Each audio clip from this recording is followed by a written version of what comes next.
we can start.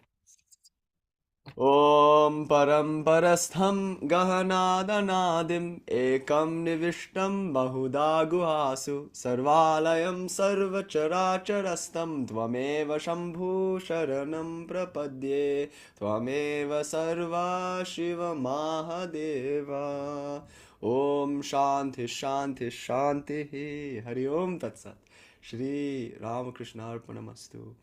Om, I bow before my Guru Shambhu Nata, that Lord of blessedness, who is imbued with the presence of the Divine Mother, Para, the transcendent reality which is beyond the forest of transmigratory existence. I praise that goddess who is primordial, prior to all experience, endless, who is non-dual, manifesting herself in various ways in the hearts of all the variously manifested beings.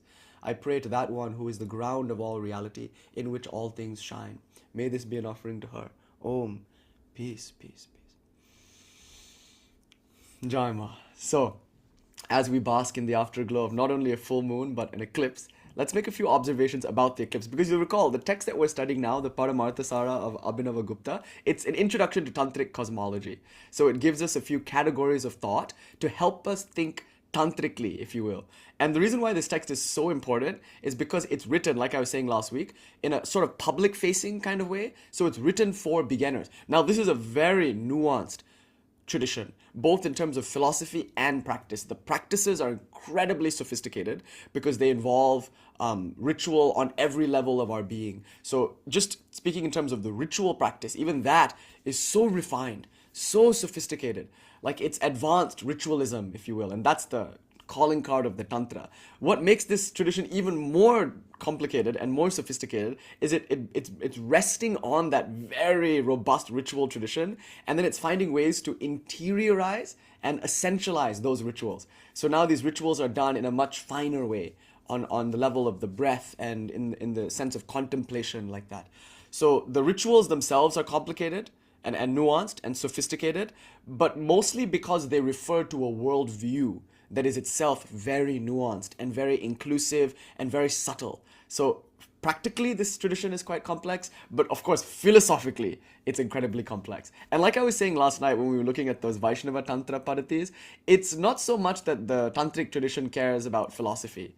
It's more interested in practice. Like I was saying last night, the Tantric tradition as a whole might make this statement: why should I tell you about reality? Why should I try to teach it to you or explain it to you? I might as well give you a means for you to verify it for yourself. That's what Tantra says. Here's a padati, meaning here's a book of practices. It's a ritual manual, so it tells you what mantras to say, in what order you should say them. It tells you when you should do the rituals, for instance, during the time of an eclipse, or during a new moon, or during a full moon, or something like that, or during every day, or as needed, like that. It gives you a prescription, and then it leaves it up to you to follow those injunctions and those practices. Because it has this faith, Tantra as a whole has this faith in the procedure.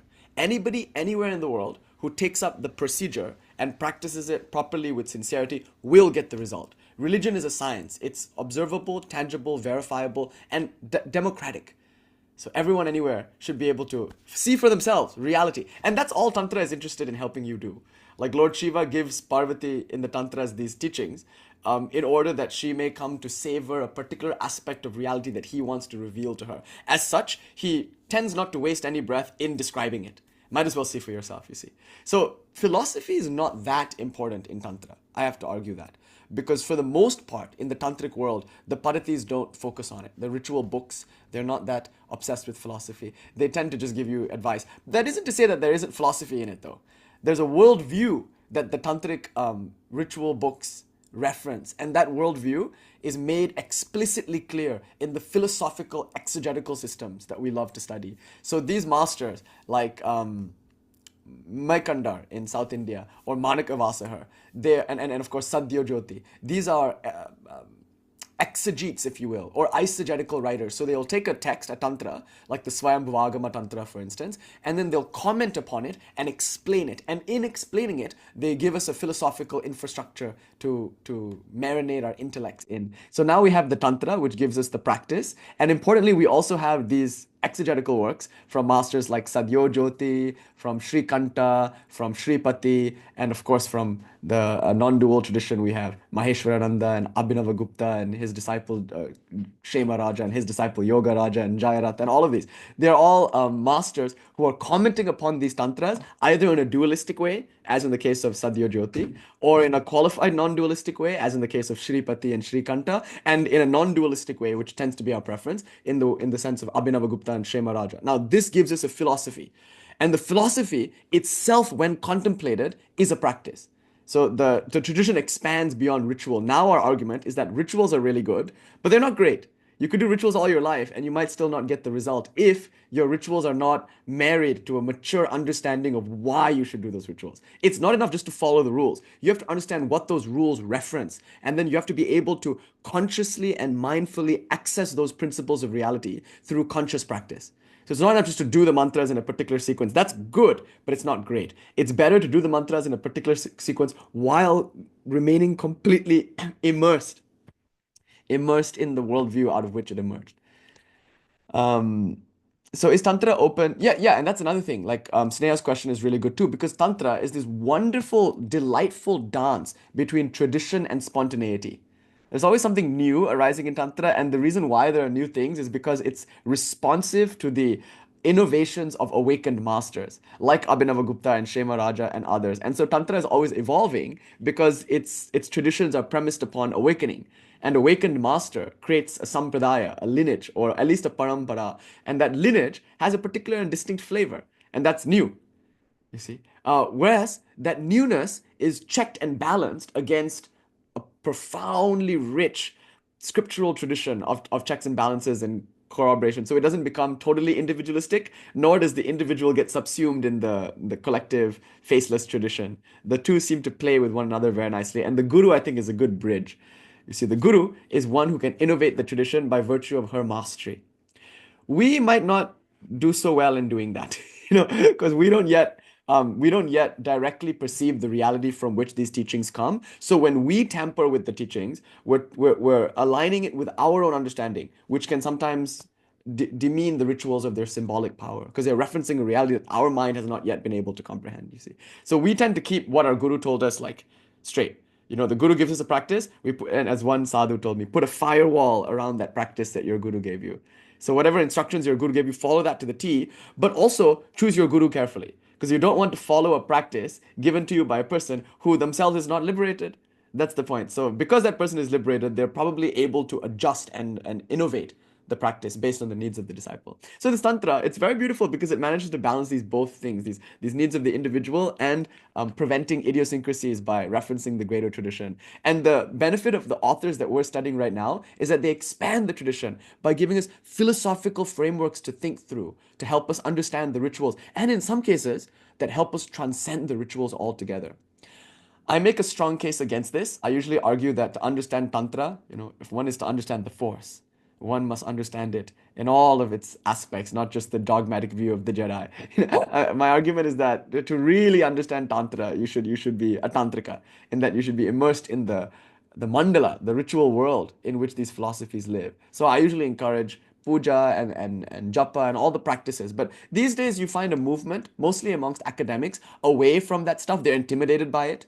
They're like, oh my God, and of course maybe there's some Western secular aversion to religiosity or this kind of spiritual, overtly spiritual kind of thing. So they would prefer the philosophy stripped of all of its symbolic and ritual components. So there is definitely now a movement, you can call it Neo-Tantra, or even Neo-Advaita. These are all traditions that are trying to maintain their cherry-picked version of what they consider important, and exclusively, and that's their right. There's no problem with it. It's just that sometimes you tend to lose something if you take Advaita Vedanta, for instance, outside of its Vedantic and Vedic context, or if you take Tantric non-dual philosophy outside of its Tantric, Mandalic, Agamic ritual context. So I usually argue that to study Tantra, it's quite helpful to dip your toes into the water a little bit. Don't just sit by the side of the ocean and make observations about the water. Swim! Don't just talk about these forces of nature and spirit. Contact them through actually using their mantras and being part of their pujas. be in the ritual world of Tantra, and you'll get a deeper appreciation for its philosophy. That being said, though, we study ritual on Thursday nights. And on Friday mornings, I like to study the pure philosophy of Tantra. And so we chose this text, the Paramārthasāra of Abhinava Gupta. Given how complicated and how nuanced Tantric philosophy is, we need a nice, welcoming introduction that helps us think about these things in a systematic way and that introduces us beginners to the world of Tantra in like a sensible and helpful way. And that's exactly what the Paramārthasāra of Abhinava Gupta does. Sara means essence. So it's a short text, it's only 105 verses, and it's the essence of the supreme truth. So TLDR here is no bullshit. Like he's going to get to the point and try to give you the most important features of the tradition. So I've been calling these categories of thought or tantric categories of thought, and we've been listing a few as we go through the text. So we talked about, for instance, the theism of Tantra, like what is God exactly as the ultimate principle of reality, and what prompts God to create the world. In fact, this is a teleological point. So the first category of thought is God and all the things that attribute to God, pati. So, for instance, why does God create the world? Is the world a real creation? Is the world God? In what sense is God embodied as the world? Who is God and what is God? What are some of the aspects of God, such as the five powers and the five faces and whatnot? So we started with that. Then we talked about the five kalas, the five realms of creation, which gave us a bit of a glimpse into the linguistic mysticism of the system. Then we talked about the 36 tattvas. So all the way up to like verse 27, we're exploring these categories of reality, tattvas. Tat means that, twa means ness, so thatnesses. And we, of course, explored the Sankhyan 24 and the additional 11 that we get from this system, going from Tattva 1 all the way down to Tattva 36. And you also learned, like we spoke about last week, that there is a 37th Tattva. And that 37th Tattva is the one in which the 36 Tattvas shine. So we went through the Tattvas. Then, having explained the Tattvas, the next thing Abhinava Gupta gives us is the concept of the three malas, which is very important. Mala, impurity, is a very important explanation for why a soul which is inherently omniscient and omnipotent, even the dualist will say this, the soul which is inherently divine doesn't feel itself to be. It forgets its intrinsic wholeness, if you will. Why? What causes that fall from grace? It's a very important question. I think it's called eschatology.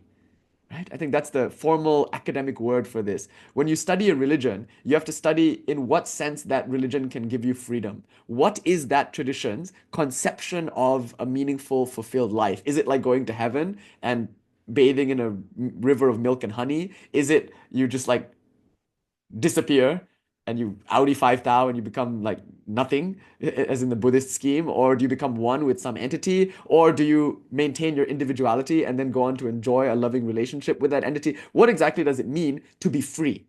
That's called eschatology. And more importantly, how does that tradition help you to be free? So, for instance, in some Christian traditions, to be free is to accept the Christ. Until you do that, you won't be free. But once you accept the Christ as the way, the truth, and the life, then through that acceptance of the Christ, then you'll be given admission into the kingdom of heaven. And that's what freedom is. So until you get into the kingdom of heaven, you can't be free. But the way to get into the kingdom of heaven is to just accept the Christ, to believe in the Christ, and to believe in his sacrifice. So that's the eschatology.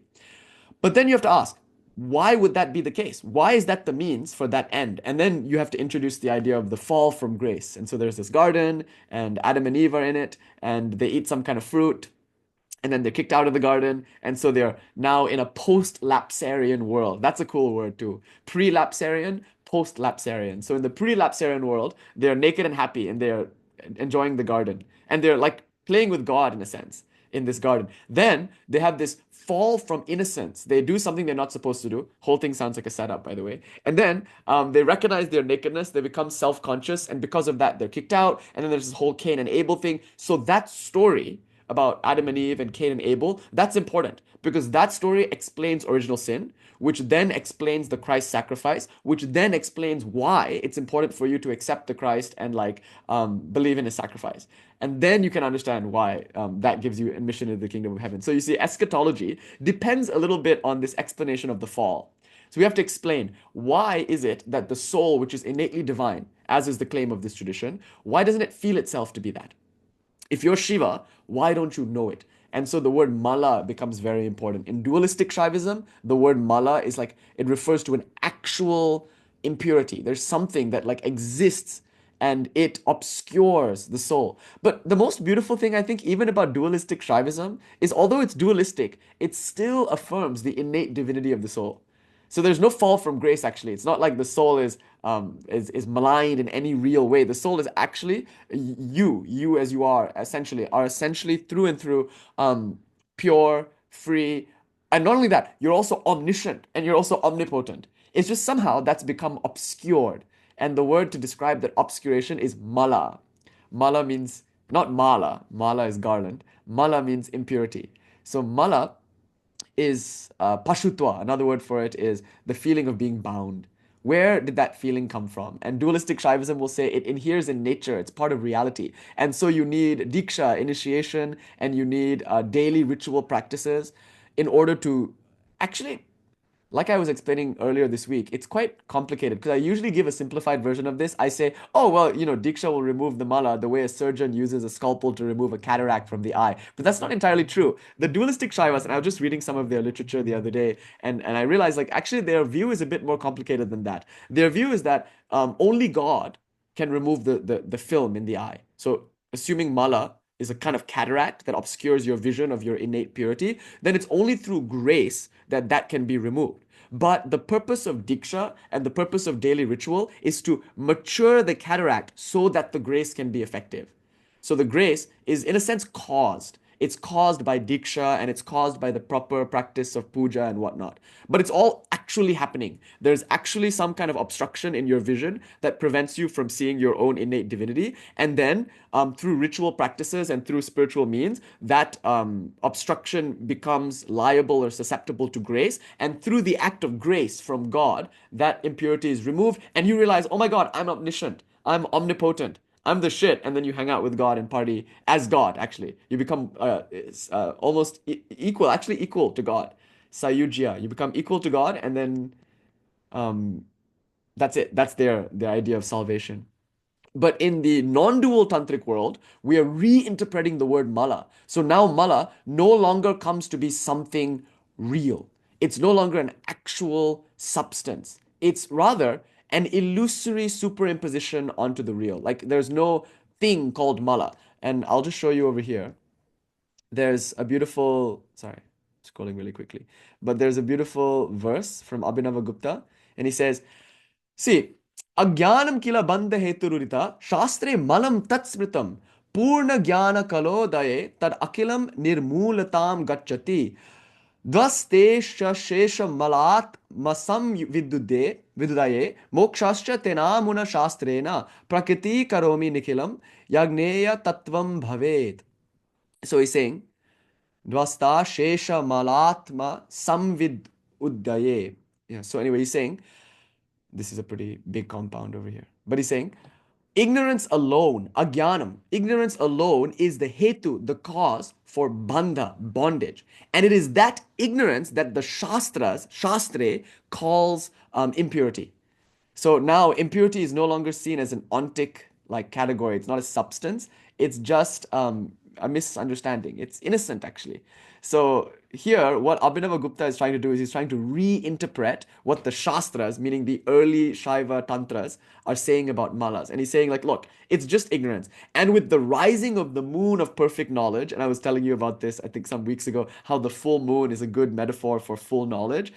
Because of the full moon of perfect knowledge, that ignorance is uprooted completely. So now notice, the means is now contemplation, it's now knowledge. The ends is knowledge also. Whereas before the means was ritual and the ends were grace. Now it's different. Now it's like, no, it's ignorance that caused the bondage, so it's knowledge that will free the bondage. It's not necessary that you get diksha, it's not necessary that you get rituals. Those things can help, but the main thing is knowledge.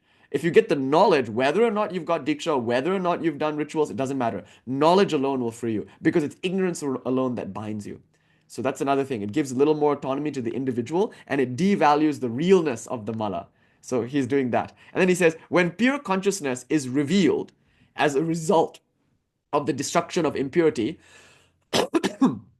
that indeed is what is called liberation.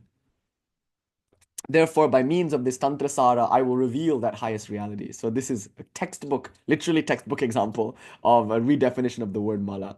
So anyway, That's the next category of thought, and we were talking about the three malas. We'll explore them a bit more another time. And then right after that, he gives us the 5 or 6 layers of the self, which I referenced a little bit last week, and I mean to get into more. So those are those are, I think, very helpful for us because it explains our individual predicament, but most importantly, in terms that we can really relate to. This whole idea of mala and whatnot is a bit abstract. Exactly what it is, this how exactly this ignorance works, what exactly knowledge looks like, why there are three malas, malas anava mala, karma mala, maya mala, like that. These are all quite abstract. And the idea that we're bound also is quite abstract. It's just a kind of intuition that we have. However, Abhinava Gupta then goes on to explain it in very concrete terms by giving us this idea of ourselves as 6 layers. The things that we own form one part of our being, the most superficial and peripheral aspect of who we are. Then our body, or our sense of embodiment as a physical being, that's the next layer, slightly subtler and slightly more central than our things, but still quite peripheral. And then go deeper, you get the mind. The mind is still more central than the body. And yet, even deeper than the mind is this prana, this energy which powers both the mind and the body, and in a sense produces the world. That prana is very close to who we really are. But then go even deeper, and we find that there's a void, what we find in the Taittiriya Upanishad being called Anandamaya Kosha, for instance. So that void body, that pure spaciousness, which the Buddhism traditions of India focused on, that void is even more essentially what we are. But there's something deeper than that. And deepest is consciousness. And that consciousness shines as transcendent to all of those categories and yet appears as the void, as the energy, as the mind, as the body, as the world. So this is a beautiful model because it also explains selfhood and how selfhood can be localized in any one of these layers or more. And so it's almost a helpful psychological tool in this way. Say I love somebody. Now, if I love them for their things, that's the most superficial way to love them. And according to this model, I now have a scale for measuring true love. The least true love, rather the least real love, is going to be that love for someone's possessions. I don't care about how they look. I don't care about who they are. I don't care about their vibe. I just only care that they own this car or they have a cool record collection or something like that. And now, that's not unimportant. Like a person's possessions do say something about them to some extent. So I can't deny that somebody has showed me their record collection and I thought they were cool. So of course we make judgments based on people, based on what they own.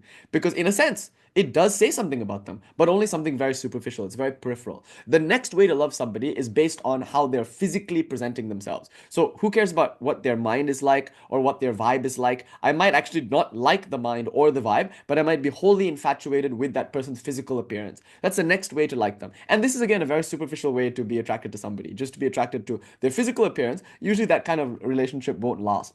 But deeper than that is to be attracted to somebody based on their psychological being, their emotions, their thoughts, their personality. Society, of course, values this kind of relationship more than the merely superficial, like physical relationship and the one that's premised upon a person's money or a person's possessions. But even this is not that good, actually, because a person is constantly changing and their personality is not actually what really makes them them. We like to think that it is, but our personality is just another possession, except it's a psychological possession that we, take out to parties and show to others. But actually, it's not who we really are. We're not always this person that we present ourselves as. We have a private world, and that private world can sometimes be precognitive also. There's a pure energetic sense, an energy signature to each individual. In fact, each of us has a yantra, if you will. Joel will be excited about this idea. But anyway, each body, each mind is a kind of yantra.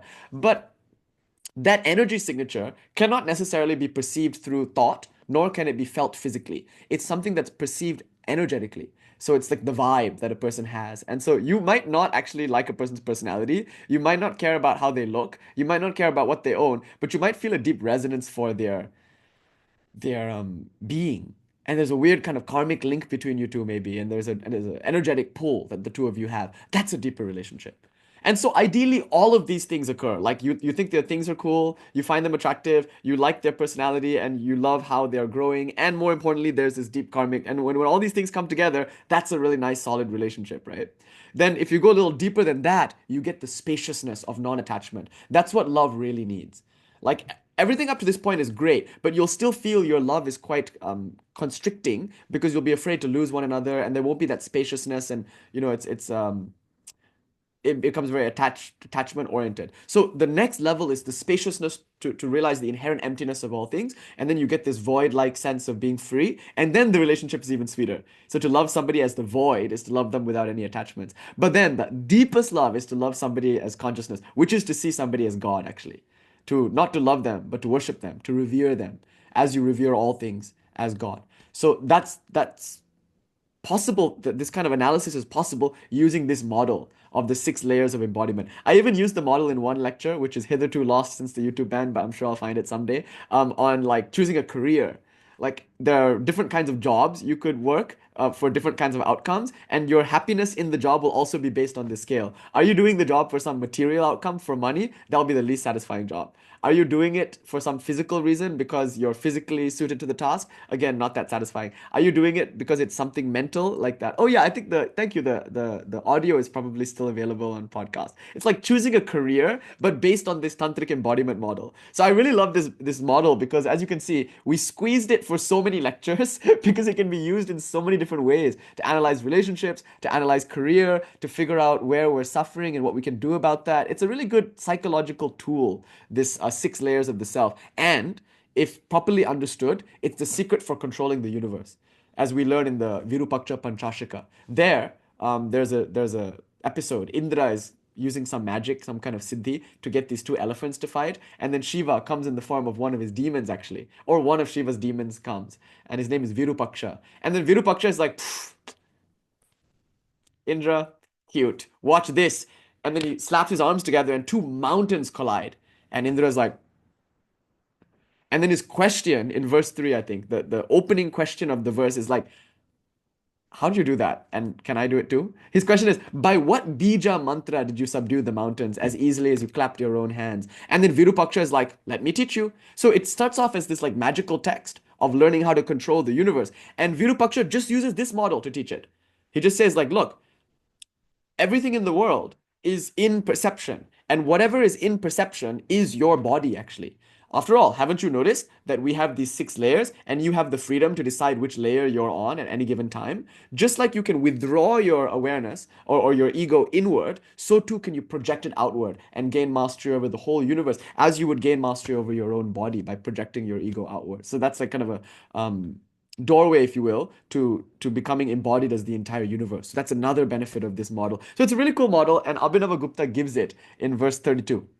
And he says a person is wrapped in it like a silkworm is wrapped in its cocoon.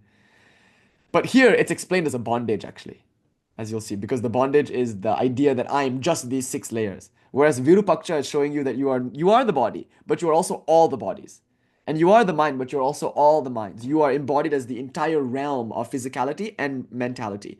And this model of 6 is the teaching tool that Virupaksha uses in that 15 chapter text, the Virupaksha Panchashika, in order to teach this Drishyam Shariram model. So it's a remarkable thing. So thus far we have all of these tantric categories of thought. So I just want to list them for you. The first one was God and all the things that apply to God, like the 5 powers and the 5 heads and the 5 acts, all of that, and the teleology of why God creates in fullness, and all of this appears in God, as God, etc., etc. Beautiful and rich discussion we had there over the course of many lectures. Then there are the 5 kalas, which we talked about last week a bit more. Then there are the 36 tattvas, which are in the kalas. So there are 5 kalas, and within the 5 kalas are the 36 tattvas. So Prithvi is in the Nivritti kala, and then everything from up all the way up to Prakriti is in that Pratishta kala, and then in the Vidya kala you have everything from Purusha up to Maya, and then you have the Shanta kala, which is everything from Shuddha Vidya to Shakti, and then you have the Shanta Tita kala, which is Shiva only. So these kalas, or Kali only, you could say. So these kalas, they all exist inside, all the tattvas exist inside the kalas. Oh, I forgot. And then the bhuvanas. We talked about the bhuvanas also. There are 118 bhuvanas, according to Abhinava Gupta. He talks about it in like chapter 8 of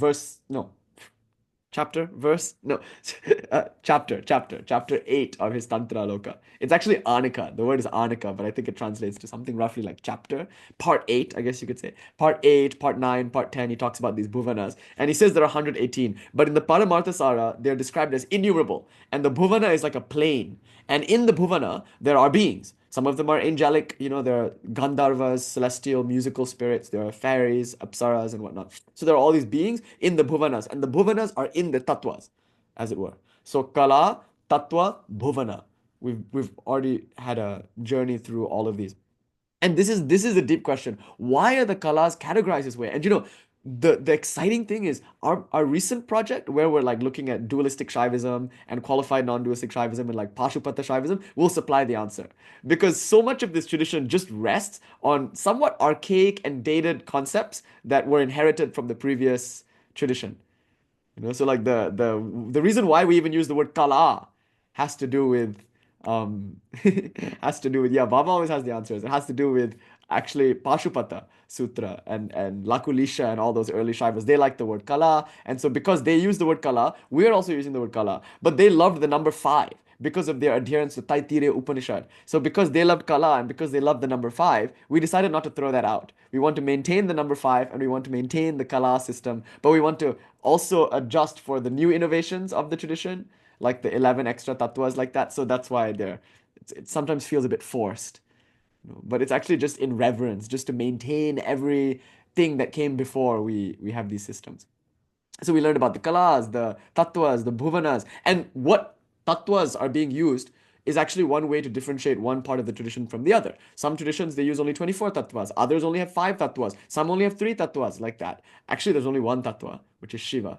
But the explanation of how reality emerges from that, appears in that varies from tradition to tradition. So the 36 tattvas, the bhuvanas. Then we learned about the malas, and then we learned about the koshas. You can call them koshas or you can call them the 6 layers of embodiment, if you will. So all of these are categories of tantric thought. So hopefully you can see how this text, the Paramārthasāra, is so important because it's giving us just step by step models with which we can approach Tantra.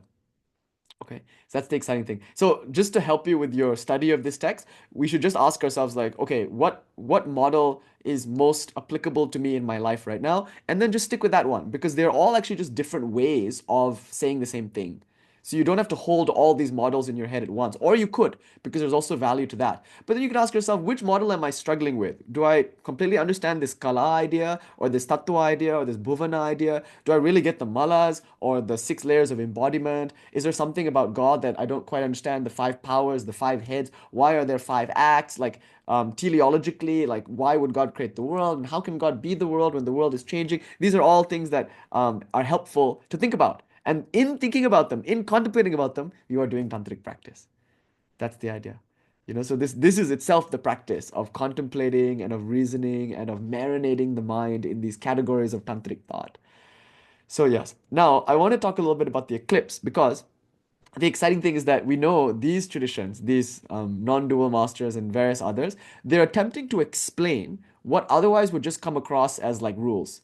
So the Tantra tells us, okay, do this at this time for this particular deity, say this mantra in this particular way. Okay, but why though? And then all the masters like Sadhya Jyoti all the way to Abhinava Gupta will explain. So I think explanation is important, but it's always going to be eisegetical. And those are two terms that we explored last week also. Exegetical is when you explain something objectively. You try to explain the meaning of a text.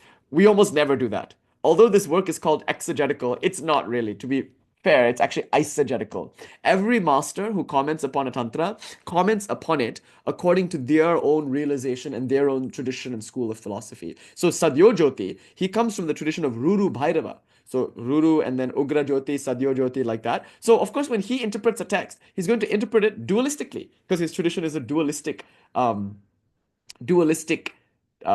interpretation tradition. And similarly, Abhinava Gupta, well, he's actually this is a complicated example because Abhinava Gupta belongs to many traditions. Many of those were dualistic, but he's mainly a non-dualist. So when he reads a text, he's going to interpret it along non-dual lines, which is exactly what he's doing with the Vaishnava text known as the Paramārthasāra. you know so this is not exegesis, it's eisegesis, meaning reading a text in the light of your own tradition. And yes, is that we talked about the bhuvanas in the last lecture last week, which I think was called categories of tantric thought. Okay, so um yes, oh Janam, oh my god, hello Janam. Janam. Yeah, I was in the last lecture. Janam is in disguise, Maya Shakti, which is the ability for the Lord to hide himself from himself. So, um, these masters, they're doing eisegesis. They're explaining things, but according to their own understanding of the thing, according to their own realization, and according to their own lineage. So that's something that we should also keep in mind when studying these commentaries. That's why I like studying all the different commentaries, not just the non-dual ones, but also the dual ones and the qualified non-dual ones, because each one gives you a different flavor of reality, and they're all equally valid. So that's the exciting thing. And so this is eisegetical work. So now we're going to talk about the eclipse. But of course, I want you to know that I'm going to try to analyze all the rules that, not all, but some of the rules that apply to the eclipse. Like, why do we stay inside, for instance? That might be important to ask. And Daryl asked yesterday, he wanted to take a picture, or they want to take a picture of the moon, and they were like, but I know the rule is I should stay inside, so why? This is a good question. I should demand an explanation. So let's attempt an answer. And then another question is, well, why is it so good for sadhana? What makes the eclipse particularly beneficial for sadhana? Like, I shouldn't just take that on faith. I should ask, what's the science? What's the mechanism behind the eclipse and how it affects sadhana? So that's another thing I want to try to answer today because we had the eclipse. And the third thing is, if we have a little bit of time, I just want to very briefly consider Abhinava Gupta's response to Vaishnava Tantra because it's there. He does actually give a response to Vaishnava Tantra. And we spent all night last night, literally all night. We got together at like 6:30. We went all the way till 10:30. So we were like there for a long time, just talking about Vaishnava Tantra. And I hope you had as much fun as I did because it was so wonderful. We talked about Chaitanya and Nityananda and all the tantric aspects of their philosophies. I had a really good time. And, we don't really talk about that much. Once a year, usually we do about 4 or 5 lectures on Vaishnava Tantra. So we really went deep into the Krishna Leela and Ras Leela and all that. So it was nice.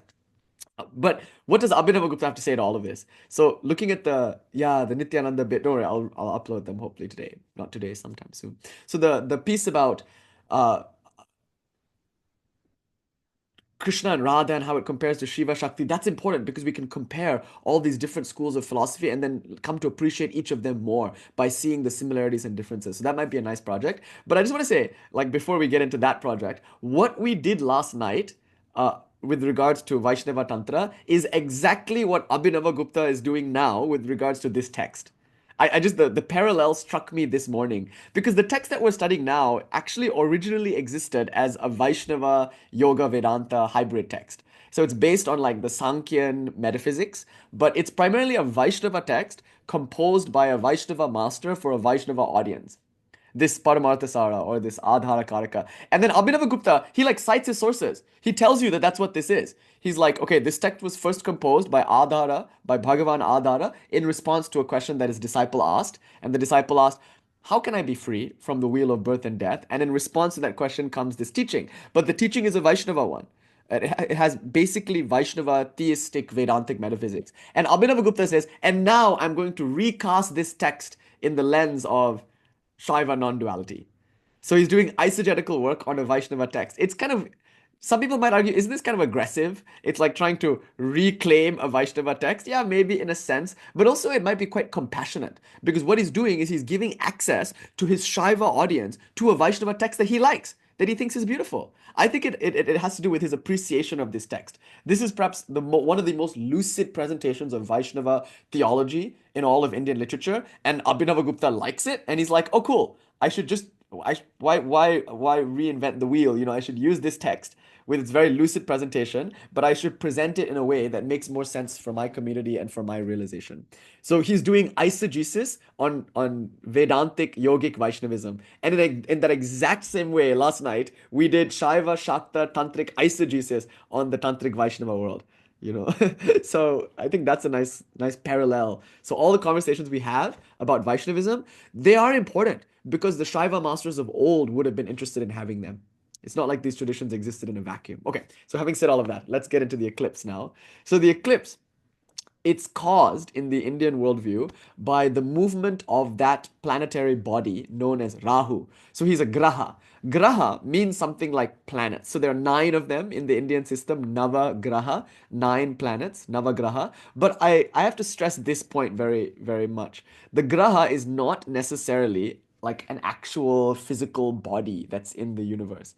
Because it's true, you can see about 7 of them. And that's why in the Greek and Western systems of astrology, you get 7 planets, right? And then they later adjusted for the North Node, and like they used to be called Caput Draconis and I think Cauda Draconis or something in the older alchemical text. It was the head of the dragon and the tail of the dragon, which is very much in keeping with Rahu and Ketu and the imagery of Rahu and Ketu, right? So, but it was known. Like, don't feel like it wasn't known in the Western world. Of course, it was in the alchemical text. There was this head of the dragon and tail of the dragon, and now in modern astrology, it's called the North Node and South Node and things like that, right? So they were there, but they're not planets as such, if you will. And then there certainly weren't like Uranus, haha, or Neptune or Pluto or any of those planets.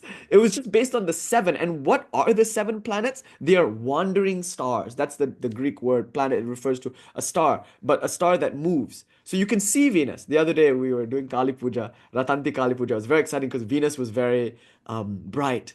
And it was nice because I was standing with Swami Mahayogananda and Priti, and we were looking up at the star, and we are like, what is that? And then Swami Mahayogananda always has some cool gadget on his phone. He's very savvy in that way. So he pulls out his phone and he points it at the sky, and then it's like you know how there's some apps that tell you what bird is making what sound? There's also apparently an app that tells you what constellation or what thing is. He pointed it, and then the app said, "Oh, it's Venus," and it was very exciting because we were with Nanita Paul and some aunties, and they were all having this Jyotish discussion about it. Like, is that Shukra? No, I think it's Brihaspati. And they were having this nice discussion. It turned out to be Shukra. And then we had a wonderful conversation about why Shukra is the guru of the demons. Brihaspati is the guru of the gods, but Shukra is the guru of the demons. Do you know that? In the Puranas? So Shukra, Venus, he is the guru of the demons. And if you look at the Austelarium, I think that was exactly the app that he used. If you look at texts like the Bhagavata Purana, you'll see it's like Shukra's sons that are the demon teachers of Prahlada in Hiranyakashipu's court. So it's just known in the Puranas that Brihaspati rules over the gods and Shukra rules over the demons. And Shukra has more vidya. That's an important thing. So there are sometimes like Shukra's main vidya, by the way, in the Puranas is he can bring people back to life. He's a necromancer. He learned that from Shiva, actually. So there's a Puranic story where Shukra, he gets trapped inside of Shiva and then he comes out of Shiva's penis or something. Shukra also means semen or seminal fluid, and it refers both to male and female semen, for instance. So that the word Shukra literally means bright and white and milky. It refers to the sky also. So it's bright, white, and milky. Okay, let's get our heads out of it. But that's why it's called Shukra anyway. So he comes out of Shiva's penis, he's Shiva's like semen, if you will, and he learns something from Shiva as a result of this episode. He learns that you can restore life to the dead. So Shukra is a necromancer. And there's this beautiful story of the gods sending this boy to Shukra to learn necromancy. But, Shukra won't teach him because he's from the gods. And of course, the gods and the Asuras have a rivalry. And Shukra and Brihaspati, Jupiter and Venus have a rivalry, So then this boy, he's trying to win the good graces of Shukra to learn the necromancy because he needs to bring somebody back to life. And then he falls in love, really, with Shukra's daughter, who also falls in love with him. And so he marries Shukra's daughter and becomes part of the demons. And then because he's now Shukra's son-in-law, Shukra's daughter convinces Shukra to teach him this necromancy, but he betrays them all. He betrays his beloved, he betrays Shukra, his guru, and he takes this necromantic skill back to the gods. Anyway, there's a beautiful story. It's quite a romantic story, actually, of learning the yeah, right, right. And the demons have a bad rap. Anyway, but see, gods misbehave all the time too. Obviously, you can see whose side I'm on. Be careful. Team Ravana, Team Shukra, it's not looking good for me. Anyway, so Shukra, the thing about him is he has a lot of worldly knowledge, like scientific knowledge, like that. So he's a bit like and it's funny because even in the Christian tradition, there's this idea that the morning star, which is associated to Venus, is associated to the devil, which has connotations of like Lucifer, who is the morning star, and also like Prometheus. So Prometheus is the one who brings fire to the humans and he's tortured by the gods for it. And because the humans weren't supposed to learn this technology, the gods only were allowed to have fire. Or maybe the gods meant to give it to humans at some later time. So the question is maybe not one of like whether or not humans are supposed to have it. It's about whether or not the humans were supposed to have it just then at that time. And Prometheus just couldn't, he loved humans so much. He just couldn't help it. He was like, I can't believe there's this mantra or there's this vidya and they don't have access to it. So he rushes to America to teach all the Americans the tantras. It's like a Promethean like urge the hot girl urge to, the Promethean urge to spread forbidden knowledge to your beloved humans, for which he is, of course, tortured by the gods. So anyway, this Prometheus figure, he's also associated to Azazel, who in the books of Enoch, like that, was responsible for teaching humans how to use makeup, how to make bronze weapons, how to do magic, and all of that. All these secular sciences that turn the humans' attention away from God. So they become vain because now they have makeup. They become violent because now they have weapons to kill each other. They become full of guile because now they have politics and the art of oratory. And most importantly, they have magic. And once they get magic, they start to fancy themselves the creators of their reality. They become manifestors. Once you give humans a vision board, they stop thinking about God. That's the argument. So Azazel taught all these laws of manifestation and stuff like that. And so people they stopped caring about God because they're God now. They have magic. So that's why, there are some Christian families. I don't know, maybe some of you grew up in a community like this where you weren't allowed to watch Harry Potter. Do you know? Because Harry Potter, like, it represents this idea that humans can use magic, and if a human can use magic, then you're no better than the pharaohs, magicians in the Old Testament. Magic is not of God, but there is a magic of God, and Moses uses it, but it's not magic; it's miracle. So there's this kind of like white magic that's for God, and then there's this other like dark magic, which is any other magic used for any other purpose outside of God, which is also to enrich yourself or control the world. So Azazel teaches these things. He's the teacher of magic. He teaches actually even astrology, which you use for magic and for other purposes. He teaches politics. He teaches makeup, and he teaches weapons and all of that. So he's, of course, the Christian version of Prometheus, and he's associated with Lucifer, the morning star, who's associated, of course, to the devil, which we're now talking about as Shukra. So in this tradition, Shukra is not actually bad. He's a graha. And he's just like all the other grahas, but he specifically in the Puranas has the role of taking care of the asuras. Yeah, so good, Brandon G. So this is your answer then. This one, I guess, is for you. So Lucifer. Now, Shukra. Why are we talking about? Oh yeah, because we're looking at Shukra in the sky, and so this is like an actual body in the sky, like it's a shining planet. So the Greeks were only able to figure out seven because they could only see seven. Whereas the remarkable thing is that in the Hindu system, or like in the Rishis' conception of the universe, there weren't just seven because they weren't going off what they could literally see in the sky. The whole difference between the Western and Eastern approach, I think, the strengths and drawbacks of both, is the Westerners will actually look at stuff and make observations about the world. Their way of finding knowledge is by observing the physical world. The Indians' way of finding knowledge is by rejecting the physical world, closing their eyes, and going inward. And that's why the two have a lot to teach each other, you see. So in the Indian world, they closed their eyes, went inward, and they perceived these nine energies, if you will. And so the word graha, I think Joelji is right on the money here, has more of the connotation of energy or influence, and it's often used in the sense of spirit. So you can be possessed by a graha. Graha Vesha, it's called. Possessed by a graha, which means the influence of that particular planet is particularly strong in you at that point. The Venus is strong in you, you might say, of someone who has like a stellium in Taurus or something, like this fella. So, so the question is like, what is, yeah, like,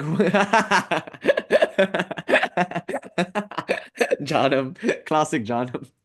John's like, I'm possessed by your anus.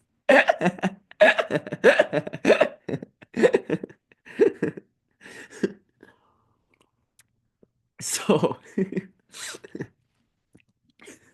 anyway, the the grass, they should be thought of as like spirit. No, no, that wasn't derailing. That was better than everything that will come next or came before. But the grass, they're best thought of as like spirits, and they're invisible. That's an important point. The grahas are invisible, except the other ones can be perceived spiritually, but also like physically. You can open your eyes and see Venus. So the grahas, of course, they're influences, they're energies, but they're not wholly divorced from their like physical appearance in the sky. So all the grahas, think of them as like spirits, and particularly Rahu is invisible. So they're all invisible, but Rahu is especially invisible. That's one of the thing about Rahu is his special power is that he's an invisible graha. Though to an extent they all are invisible. But Rahu, even to spiritual perception, is hard to perceive. You see, it's not just that you can't see him with your physical eyes, it's also hard to see him with your spiritual eye. Whereas the other planets and their influences are a little more obvious, more overt. It's the nature. It's like you can't ask, for instance, why is fire hot? It's the nature of fire to be hot. So similarly, it's the nature of Rahu to be subtle. But Snehama, I think there might be a Pandit somewhere who would have a better answer for you, who'd be like, oh, according to this Purana, in the Sarat Kumara Sangita, in this particular verse, like sometimes stories are available to explain things. Like, did he get this power? Like, did he win it from Shiva? Usually, if a demon has a power, you can almost always guess its source. Shiva. Because Shiva loves everyone. He'll give even demons mantras. But also Brahma. Like in many cases, they do tapasya, and then Brahma comes and Brahma will give them a boon or something. So it's possible. It's possible that Rahu got this power, but usually it's just spoken of in Jyotisha and in the Tantrik Jyotisha. It's just spoken of as like, it's called the Swadharma, or the Swaprakriti. The nature of this thing is such that it has this potential and this capacity and this flavor, if you will. So here's Rahu, and he's invisible. And of course, the counterpart to Rahu is Ketu. So importantly, in the Mahavidya tradition, the Rahu and Ketu are important because the reason why people are afraid of Chinnamasta, although her image is one of compassion, it seems like Chinnamasta is feeding and nourishing and self-sacrificing. However, the reason why people are afraid of her, and the reason why her opening name in her 100 name or 1,000 name hymn is Prachanda, it's like Chanda, Prachanda, Ghora. It's like all her names are terrible, super terrible, fierce. And you're like, whoa, whoa, whoa, chill. Like, she looks so sweet. She's smiling and she's, yeah, I know. Janam would think so. Janam's like hot. Yeah, and she's really alluring. It's true. But what explains that the fact that she's so dangerous and painful and frightening? It probably has to do with her Jyotisha situation, because she's attributed to Ketu. And this one Mata Prana taught me, a wonderful nun. She was like, I was asking her, I was like, Ma, why is everyone so afraid of Chinnamasta? Is she really that Ghora? We love her so much, we've been worshipping her, and it seems so nourishing and gentle. And then she said, that's because of Ketu. You probably have some good placements with regards to Ketu, but for many people, their Rahu and their Ketu is a big problem in their chart. And so, because Ketu is the attributed the attributed Jyotisha correspondence for Chinnamasta. That's why. So that was the explanation that she gave. So anyway, the deities also have a relationship to these grahas. Now, importantly, the grahas can possess you. So that's why on Monday we were talking about possession and whether or not liberation could be a kind of possession event. So people, like, every week I at least get one message from somebody, and usually these are people in Caribbean communities like Guyana, and these are Indian emigres in such communities. Their traditions are usually premised on possession. Gujaratis also, right? There's a strong emphasis in Kerala, where I'm like my mother's side is from, and Gujarat, and of course in Pacific kind of Caribbean situations also, there's a strong emphasis on possession. So when you go to a Kali temple, somebody will take the spirit, as they say, and they become possessed by Kali. So it's very much like a Pentecostal sort of experience, and they might I've seen it many times actually, and it's really beautiful because they exude power, and sometimes they do a dance. Often they just sway drunkenly, and then I've seen in almost every case, I think almost every case that I've seen this, they at the very end will eat burning camphor. I've seen it amongst the Gujaratis. I've seen it amongst my native Malayalis. I've seen it everywhere. They take burning camphor and they eat it, and they're perfectly fine afterwards. They have no injury or whatever, and they usually pass out as a result of all of this. They get possessed, and then there's like a dance, and the priest will worship them, and everyone will feel this energy, and then they'll pass out. But then when they wake up, usually they feel a lot of strength during that time. Sometimes they can feel tired after this possession, and sometimes they get sick also. I know somebody who his physical health was really ruined by this kind of thing, but they typically don't demonstrate any signs of injury. So yeah, the camphor just leaves no trace in their mouth. I don't know, but this possession, avesha, is a big part of tantric culture, and it's of course more emphasized in some communities than in others. In any case, the masters of the Shaiva Siddhanta asked this question, like Sadhya Jyoti and others. They asked this question: is liberation a kind of possession? For instance, if you successfully invoke Kali in a puja, is it the case that you become possessed by her? Because here's the thing, in that tradition, when a person is possessed by Kali, they're usually revered. There's something special about them, that Kali should choose their body to manifest. And then more importantly, when they are Kali, they're treated like Kali, and people will ask them like lottery ticket numbers and stuff like that. That's usually what people care about. They're like, okay, give me a lotto ticket number. And then she'll laugh. I've seen them laugh, this cackle. Very shy, reserved women, by the way.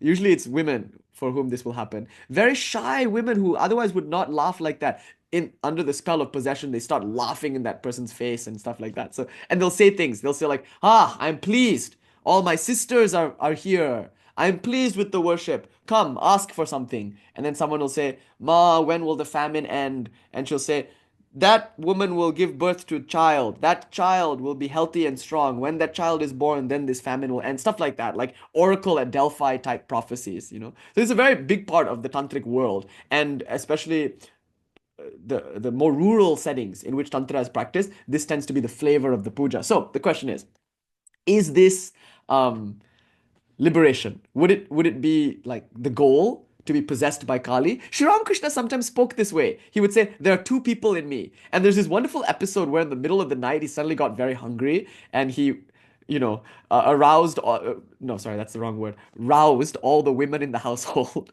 and then forced them. That's a very dangerous, like, typo. Anyway, he woke them all up, let's say that.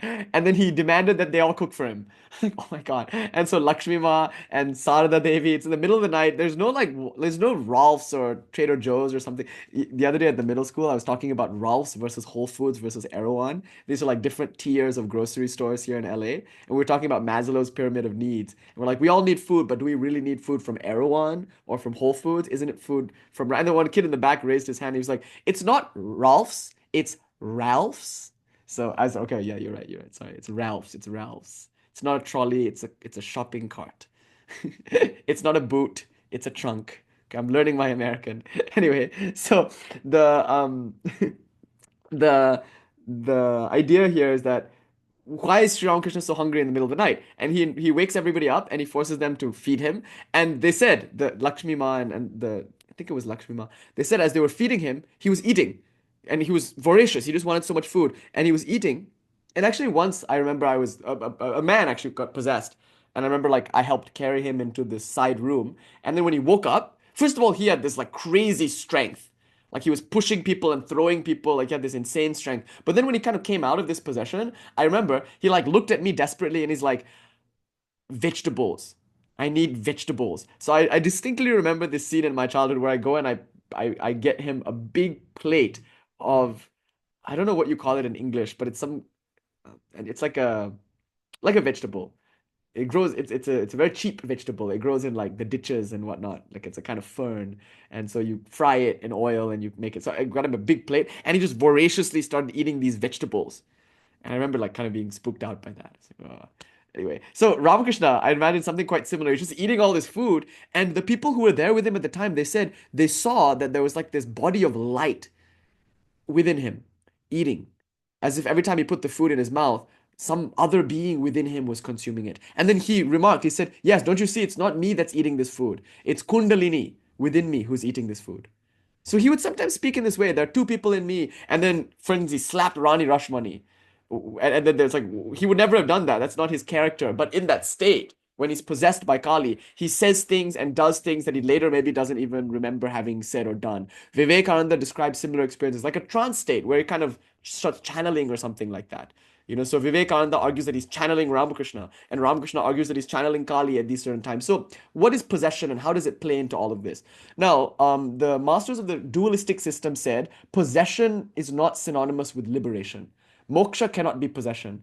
And there are three reasons why. I mean, three kinds of liberation that they challenge. The first one is the idea of utpatti, that you should somehow become liberated. That's problematic because if your liberation is something that started, then it's also something that ends. You see? So either the soul is innately divine and you recognize that, or the soul isn't. And if the soul isn't innately divine and it comes to attain its divinity as a result of liberation, that same attainment can also eventually be lost. See, anything that starts will end. So avesha, possession, cannot be liberation because it has a start point. And if it has a start point, it must also have an end point. So therefore, it cannot be considered the highest liberation, even though it's quite good. So that's one reason why. Second reason is because usually when a person is under the influence, they lose their freedom of autonomy.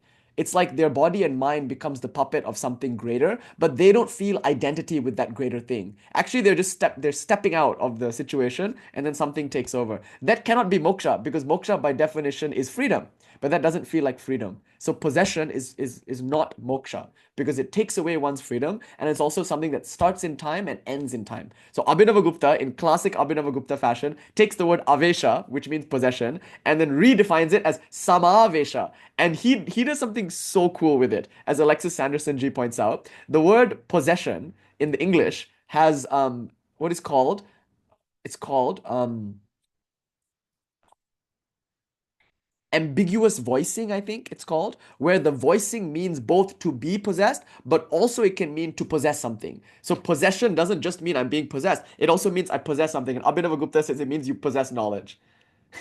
And knowledge of Shiva. And so samavesha, as Christopher Wallace G will translate it, means immersion. It literally means avesha, possession, but samavesha means to be possessed by Shiva, but to also possess Shiva Jnana, to become Shiva, to possess the universe. So he redefines possession to mean liberation and freedom. That's Abhinav Gupta's way to assert Advaita. So anyway, all of these things. The reason I bring all of this up is because it's cool and I want to talk about it, but mainly because I'm trying to describe these grahas. The grahas can possess you also.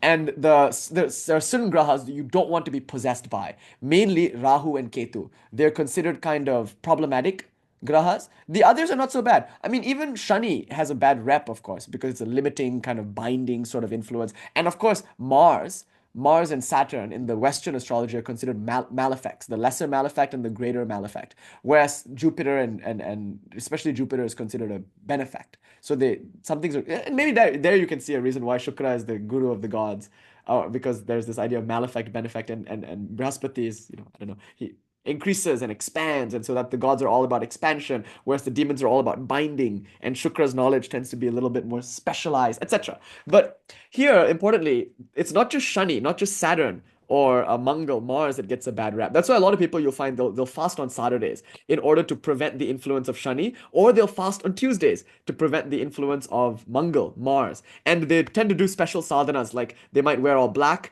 or especially pray Hanuman on Tuesday. They'll do Hanuman Chalisa like 11 times, 44 times, because Hanuman is considered to break the influence of Shani and mitigate the influence of Mangal. So the worship of Kali, the worship of Hanuman, worship of Bhairava, they all have a relationship to Mangal, to Shani, like that. That's why we wear black and red, for instance. Red is Mars's color and black is Shani's color, like that. So these are the planets. But worse than Saturn, arguably, is Rahu and Ketu. So I would go to Karuna for this stuff. Some of you know more about Jyotisha. I don't want to comment too much about it because very quickly you'll realize my lack of knowledge in Jyotisha. It's not my area of specialty. But the point I want to make here is that Rahu is considered an evil and noxious invisible spirit. So he's invisible and he's like a bad guy. He's problematic. So he's a bad actor and he's in the sky and he's invisible. Now, during the time of an eclipse, the reason why there's a lot of suspicion and fear around the eclipse is because it has to do with Rahu. The explanation for the eclipse is as follows: Rahu moves in front of the moon. Now, some will say in more poetic terms, Rahu devours the moon. In that time, he eats the moon. And that is already really disturbing, that one planet should eat another. You know the joke, why is 6 afraid of 7? Because 7 ate 9. It's like when you get that joke, it's like, I remember as a kid when it finally hit me what that joke was trying to say. 7, 8, as in the past tense of eat. 7, 8, 9. I was like, whoa, of course 6 is afraid of 7. 7, 8, 9. So that's a disturbing idea that a planet would eat another planet. But also just the fact that Rahu moves in front of the moon, it obscures the moon, it blocks the moon. That itself is considered a bad omen because Rahu is bad. He's noxious. He's a bad actor. Okay, so just symbolically, notice what this looks like. There is the moon, and we just saw. We just saw. Thank you. I like this is you saved my life, honestly. Whenever the philosophy gets too intense, Johnam rescues us with the truth. Now, that's why Avesha is appealing to some. Anyway, so there's this moon, and we just saw that jnana is often attributed to a full moon. So the full moon represents full knowledge. And also in India, we have to keep in mind that when it's really hot during the day, the moon is such a welcome, refreshing, cooling change. Especially a full moon, like when it's a full moon, it's so beautiful, like the Sharat Chandra, it's just so beautiful and so cooling. So the moon's rays, it's attributed to Ida. Ida means cooling and refreshing, and Ida is embodied as the moon, as it were. Now, when Rahu goes in front of the moon, you can imagine that in the Indian imagination, it's like this bad, noxious spirit taking away this source of knowledge, this beautiful full moon of fulfillment and bliss. All of that's being taken away by the darkness of ignorance. So the darkening of the moon obviously is in the Indian imagination, the very opposite of the rising of the sun. The rising of the sun is when light enters, and when light enters into this realm, the lotus flower blooms open. Like it's obviously a wonderful symbol for jnana, for knowledge. Whereas a solar or heavenly body, a lunar body darkening, the eclipse of the sun, the eclipse of the moon, naturally in the Indian imagination will have the exact opposite connotation, no? And in this world of symbols, you can see why the eclipse is considered symbolically quite problematic. It's when a person's knowledge is gone. Now, let's go deeper. The moon is considered to be the emotional site, or by emotions, the deeper subconscious mind here. So Soma, the nectar of the gods, and the moon have a close relationship. Soma you can even consider as the juice of the moon, and Somavar, Monday, the day of the moon, is important because it's Shiva's day. So the moon rules, of course, the subconscious mind, and it rules emotions and imagination and all these things that are very personal. Now remember, in the Indian system, you don't necessarily ask for a person's solar sign. You're usually more interested in their lunar sign, the lunar house, the nakshatra. So I'd be in Ardra, for instance, or Vijay would be in Shravana. Like that's more interesting to ask than like what your sun sign is. It's less important that I'm an Aries and more important that I am in this particular lunar house called Ardra. Because the moon rules personality in a way that perhaps is more intimate than everything else. Of course, it's a combination of all of these things, where one's rising is and all of that. But the moon has a special significance in the Indian system. Soma and emotions and all that. So when Rahu obscures the moon, the general feeling here is that something is going to be disrupted on the level of the emotions and the subconscious mind. So subconscious patterns like sanskaras can re-emerge, which can be quite destructive for society. So suddenly you get a hankering after something, or some of your more violent, baser urges come out, or something like that. Or you just, at the very worst, at the very least, become an irritable asshole. Because there's a fluctuation in your subconscious, a fluctuation in your emotions. This is not a good time for you to undertake a journey, for you to start a new project, for you to communicate with other people, or engage in public life in any way, shape, or form. Do you see? Because you're just emotionally compromised. Your subconscious mind are being and Lala is pointing out that last night there are so many sirens. That's true of full moons. My father works at the hospital, and I remember he was telling me this. He was like, "It's weird, but it's a fact that, and it's a statistical fact that on full moons, the ER rooms are especially crowded. The ER is like popping on a full moon night, and there's all these conversations about lycanthropy, for instance, and whatnot. It's actually a wonderful idea. Why is it that the full moon causes people to drive more recklessly or get into more accidents? So full moons already a lot of udana vayu, and there's a lot of upward rising energy. So some people will fast on full moons and spend full moons indoors and spend time meditating just for the full moon. What to say of a full moon plus an eclipse, plus all of those symbolic associations that I just mentioned?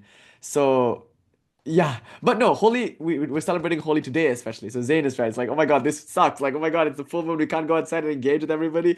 But also, another thing is, it's only for that period. See, so the eclipse, what it says is that, like, the full moon is already quite intense. But importantly, it's celebratory. Usually, we wait for a full moon in order to have a bandhara, a melapa. We have a feast. Full moon days are Jayanti day. We celebrate somebody. Like, we had Gauranga Jayanti yesterday. So we're celebrating Chaitanya. And that was so wonderful. So that's the full moon. But when the eclipse came, we marked when it started. It was 8:50 or something like that p.m. Pacific. And then we marked when it peaked, which was about midnight. And then we marked when it ended, which is about 3 a.m. Pacific time. And for that period, we started to observe a few things. For one, we did not prepare food or consume food. That's an interesting idea that one should not prepare food during the time of the eclipse, nor should one consume any food during the time of the eclipse. It's almost believed that the vibration, the energy of Rahu will seep into the food, and then you take in that negative influence when you eat that food. That's one rule. Secondly, one is to take a shower and launder all the clothes that they were wearing during the eclipse, because the clothes have taken on the vibration of the eclipse and therefore need to be laundered. You should not wear your clothes that you were wearing while you were in the eclipse, and you should definitely take a shower after the eclipse. That's the second thing. Yesterday I had this debate. I'm like, it's 3 in the morning. Do I want to wash my hair or not. So people with long hair will always have this problem, like, because if you go to bed with the wet hair and you wake up and then it's all stupid. So as you can see, I chose not to wash my hair last night. But the third thing is we don't go outside, so we don't expose ourselves to the um eclipse vibration. We stay indoors. And fourthly, we don't do any like physical material thing, like we don't go on a journey, we don't make business calls, we don't start a project, anything like that. So notice the eclipse is considered good. I'm no, it's good that you wash your hair. Actually, I'm saying it's good because you should take a nice bath, right, during the eclipse. And so this is true of both lunar eclipses and solar eclipses. You know, it's especially true of solar eclipses. People are a little bit more superstitious around those. So Daryl G was asking yesterday, like, what's the basis for all of these rules? Yeah. And some people, you know, it's funny because usually when we don't have this background, dharmic background, usually what will happen is the moment eclipse comes, everybody runs outside to try to see it. And then they'll eat hot dogs and have like an eclipse party and do like the very opposite of what all the Indians will be doing during the time of the eclipse. But like, oh, yeah. So the question is like, what is the significance of all of this? As Daryl J was asking, what's the reason? And you know what's more problematic or what's more confusing is that while we say all of these things, we're also saying at the same time that the eclipse is a really good time for spiritual practice. Like it's really auspicious for spiritual practice. So this very paradox is usually the most confusing thing about an eclipse because some people are saying, "Yay, eclipse!" Other people are saying, "Oh no, an eclipse!" Like, which is it? Okay, so we'll resort to this principle. That which is good materially is not necessarily good spiritually. See, that which is good for the worldly life is not necessarily good for spiritual life. And this was there in the Katha Upanishad. As early as the Katha Upanishad, two paths are being pointed out. The path of Shreyas, the path of the good, and the path of Preyas, the path of the apparently good. Swami Vivekananda calls it perfection and enjoyment. So the idea is that there are some things that are nice and pleasant, but not actually fulfilling. Like they don't truly meaningfully satisfy you. And pursuing those things will be an exercise in futility. So there are other things that maybe in the beginning seem a little more difficult to understand and to enjoy. It takes a bit more refinement, like an hour and a half tantric philosophy lecture, maybe.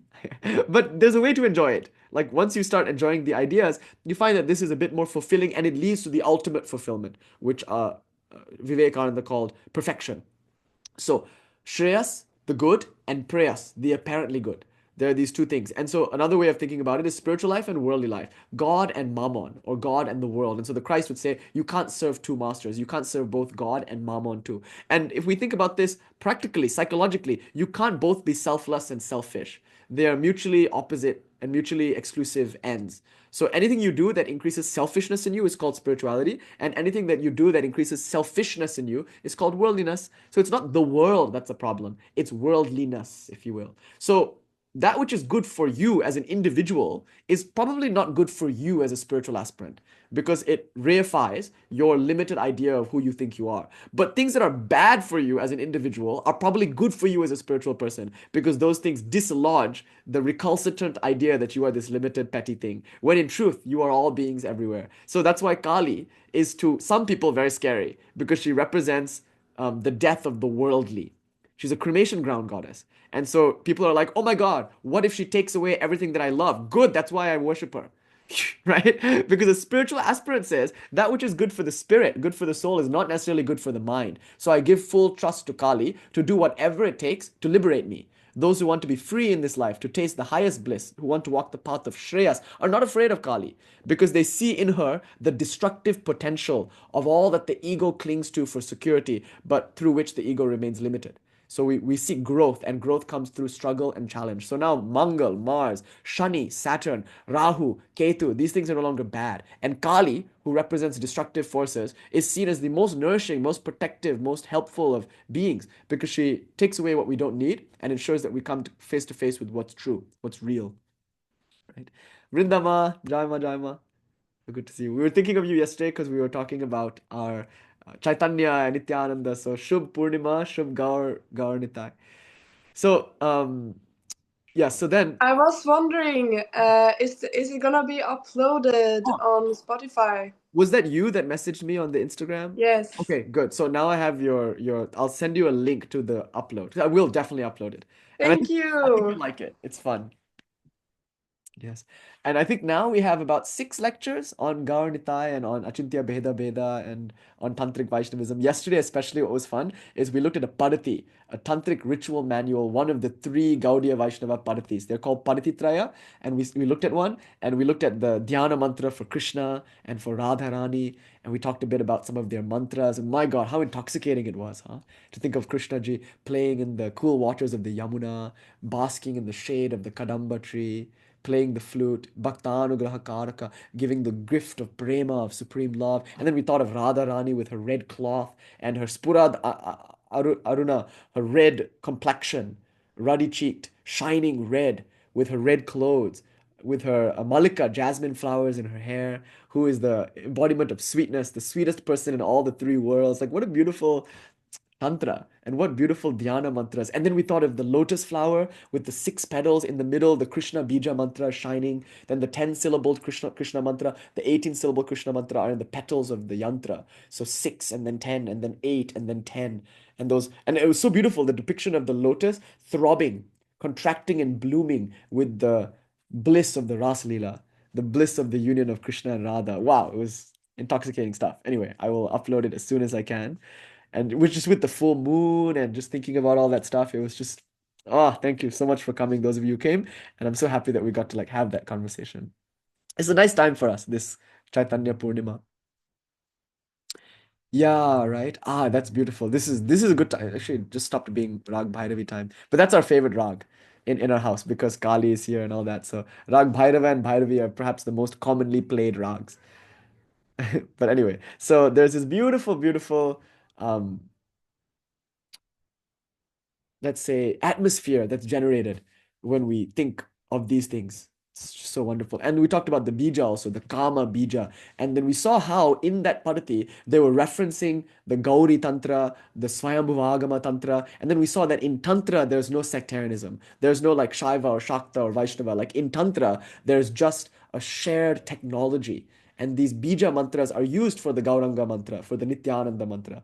Yes. And then also Vrindadevi, we talked about Nityananda, which I thought was very nice. Because people often say he's wearing blue because he's Balarama. So Chaitanya wears yellow because he's Krishna, and Nityananda wears blue because he's Balarama. But in light of recent discoveries in Bengal, it's probably more likely that he wears blue because he belonged to the Junakara, to Naga Baba Sadhu kind of community, actually. So at that time, we were talking about how they used to wonder about naked, but the Muslim rulers outlawed being naked. So instead of being naked, they would just wear blue because blue was their symbol for Digambara, to be sky clad. So Nityananda is a Naga Baba, and many people say he's Nityananda. Nityananda is Chaitanya's older brother, Vishwarup, Vishveshwara. And so that there's that mythos that at age 16, Nityananda or Vishveshwara leaves home, leaves Chaitanya, leaves Sachi, and then comes back later as Nityananda to support Chaitanya in his quest. That's probably not true though, because we know from the biography called the Charitamrita that actually Chaitanya was still looking for his brother when he knew Nityananda. So that's why I don't think Nityananda is literally Chaitanya's brother. I think he's like his like brother from another mother kind of thing, you know? But importantly, that's why we say he's Balarama, because Balarama is Krishna's brother. So therefore, Nityananda must be Vishwarup, therefore he must be Chaitanya's brother. But actually, it's more likely that he's Chaitanya's Shakti. There's this wonderful conversation we had. If Chaitanya is Krishna in the mood of Radha, then what is Nityananda? It's just so beautiful. And he carried around an emerald Shiva lingam. That's a new fact that we're studying. Nityananda, he used to carry around a shalagram to worship Vishnu, but also he carried around an emerald Shiva lingam and a Sri Chakra, as Swami Bhajanananda Saraswati at the Kali Mandir was pointing out. So that's really remarkable that we have this figure, Nityananda, who is a tantric Naga Baba, wandering about naked with jata covered in ash with his begging bowl, a coconut bowl, and his danda, who is Chaitanya's right hand man, who is worshipping a Shiva lingam and a Sri Chakra alongside his shalagram. That's remarkable. And then Chaitanya's Shik Shashtakam, the 8 verses on instruction, the only work we have from Chaitanya. It's remarkable that in one of those lines, Chaitanya Deva says, various are thy names, O Lord, and in each and every name thy power resides. No times are set, no rites are needful. So stuff like that, anyway, we were exploring yesterday. It's nice.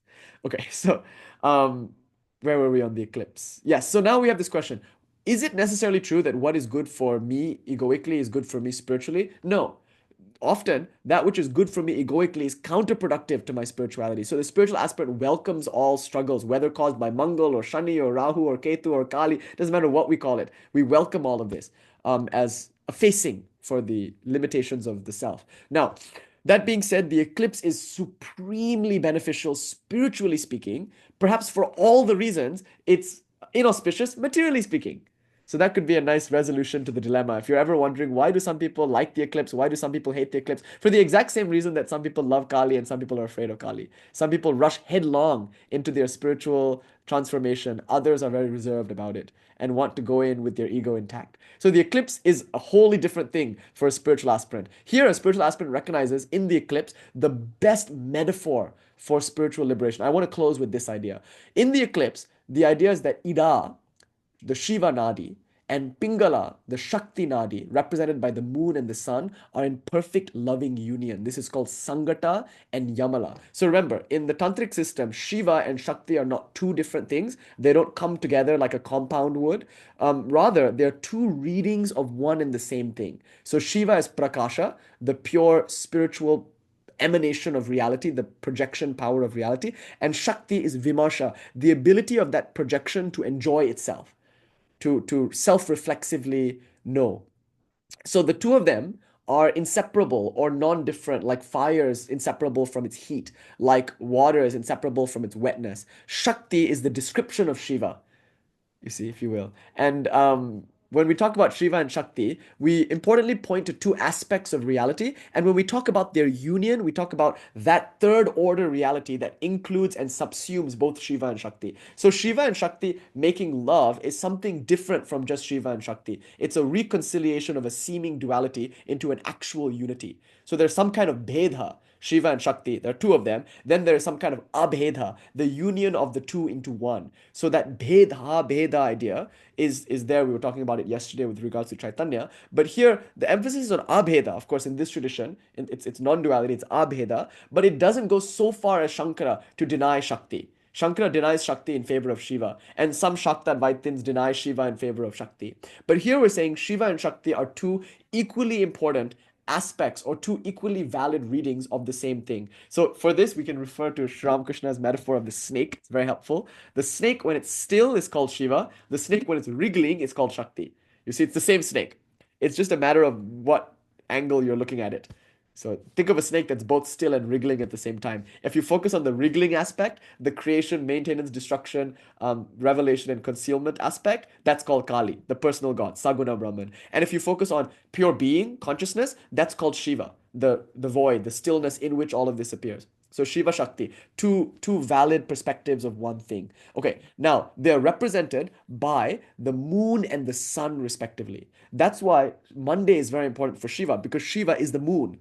He's cooling and calm and passive and inert as only pure consciousness can be. So Somavara, the day of the moon, is also the day of Shiva. And so moon is Shiva, sun is Shakti. Sun represents energy and projection. So the sun has all this power, and Shakti is pure power. And when the two of them come together, that's Shiva and Shakti in perfect sexual union, Sangata, which is the ultimate nature of reality. So that's why we love dusk, because dusk is when day and night come together. We love dawn because dawn is when night and day come together. And so dawn and dusk are considered very auspicious times for spiritual practice, because in those times we get the metaphor of the union of Shiva and Shakti, the union of moon and sun, and the union of Ida and Pingala. The exact same thing happens when you talk about an eclipse. So an eclipse is a beautiful spiritual metaphor, because during the eclipse time, Shiva and Shakti are perfectly together, cosmically. So also microcosmically, and that must also be true. That's the idea. So when you meditate at that time, just symbolically, it's particularly suggestive, but energetically, they say it's particularly productive, because the moon, the literal moon, and the literal sun do actually act as powerful energetic influences. But that's what a graha is ultimately. So when the sun is out, there's more Shakti, there's more activity. Whereas when the moon is out, there's more Shiva. Maybe Zain might know, but there's that song, it goes like Bho Shambho Shiva Shambho Swayambho. You know that song? Devika, Devika, Devika. It's a beautiful song. But that raga, that song is in. It's a very famous South Indian raga. Of course, the names are different. The ragas are different. They're named differently in Carnatic versus Hindustani. But that raga, the description of that raga, Gayatri was telling me the other day, is like Shiva sitting on Mount Kailash at midnight, meditating under a full moon. That's the ras of that raga. And what a beautiful idea. And I think it's slowly becoming my favorite raga now. But that flavor of just midnight meditation, that's very Shiva. But again, Gayatri Devi, my Pandit who was telling me all this stuff, she was explaining like that full moon is an important part of the metaphor because it's cooling. I forgot. It's the Bho Shambho Rag. Somebody that's why I was hoping somebody would know it. But it's the Bho Shambho Rag. But that raga, when you experience it, you become very inwardized. You're inward, you're drawn inward. Whereas there are some other raga like Modakam, rag Modakam, that's like very like playful and jaunty and it's like very extroversive in nature. So ragas, they can be more Shakti, they can be more Shiva. So there are male ragas, there are female ragas. Anyway, there's a whole world of music theory, Ras Leela, Ras Shastra that we can explore there. But for now, I think it's enough to say that the moon does something to you. It makes you want to journal at the very least, or have a bath and light some candles and be quiet. You see, the moon has this inwardizing effect, which is what Ida is. Ida, as you inhale, is that inwardization of consciousness, that paraspanda, the movement of consciousness towards itself, if you will, towards its center. Then raga, the exhalation, passion, which raga has the connotation of like passion. That exhalation is Shakti, the passion of Shiva to manifest himself as all this. So the exhalation is very important too, because the exhalation represents also, hello, Vrinda Devi's companion, all the Sakis. The gopis are very rarely alone. Gopis are usually with all the Sakis and the Sakas and whatnot, friends. So now, importantly, this exhalation, this projection outward is given the quality Shakti, it has to do with the sun. So going outwards is one movement, going inwards is another movement. The ideal is somewhere in between. Sangata, right? They come together. So that's the beautiful expression of the eclipse. So during the eclipse, people often feel both their nostrils are open because the left nostril is associated to Ida, the inhalation that takes you in. The right nostril is associated to Pingala, the exhalation that takes you out. And during this moment, the two are perfectly fused, Ida and Pingala, and then they become one. So that's why an eclipse is spiritually productive because of the metaphor of Ida, Pingala, Shiva, and Shakti coming together. Okay, so I think that's an important point.